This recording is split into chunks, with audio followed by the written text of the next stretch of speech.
بعت لهم رسالة من تليفونه وقال لهم ان هو مسافر ليبيا، ولا حد يسأل عليا ولا حد يدور عليا. ولما طلبوا منه ان هو يكلمهم مكالمة صوتية عشان يطمنوا عليه رفض. وهنا طبعا انتابهم الشك، فقرروا ان هم يبلغوا عن اختفائه وبلغوا الشرطة. والشرطة حلت القضية كلها وفكت اللغز. هو ايه الحكاية؟ ما يلا بينا عشان ما اطولش عليكم، بس يا ريت تعمل لايك وشير للفيديو عشان يوصل لغيرك ويسمعوا، ويا ريت لو مش متابعني يا ريت تتابعني عشان يوصلك كل الفيديوهات الجاية.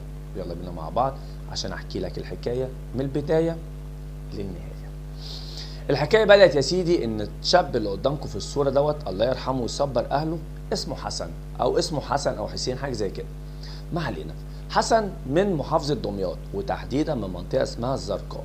حسن اختفى في ظروف غامضة جدا، بس سبب اختفائه ده كانت حاجة غريبة لدرجة ان اهله حتى بدأوا يدوروا عليه بعد طبعا الرسالة اللي اتبعتت لهم اللي ما كانوش يعرفوا سببها ايه. وطبعا لما بلغوا الشرطة وعملت تحرياتها عرفوا كل الحكاية. الحكاية يا سيدي ان حسن الله يرحمه ويصبر اهله عرف ان مرات اخوه على علاقة مع امين شرطة، وطبعا لما عرفوا واجههم بالكلام دوت قرروا ان هم ياخدوه في منطقة اسمها كفر البطيخ بحيث ان هم يعني يتكلموا معاه ويتفاوضوا.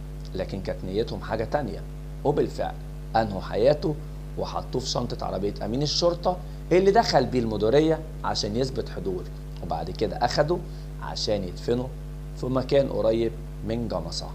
وطبعا كل ده ظهر لما الكاميرات بتاعت المراقبة شافت وكل حاجة بانت، كل حاجة ظهرت. اتقبض على امين الشرطة اللي اعترف بكل حاجة.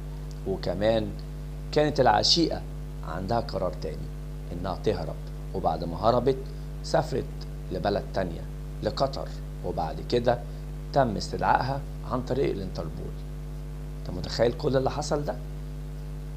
يعني شاب راح بإيد مين؟ اقرب حد ليه وحد تاني المفروض ان هو حامي. يلا ربنا يرحمه ويصبر اهله ويرجع له حقه. ويا ريت تعملوا لايك وشير للفيديو كتير.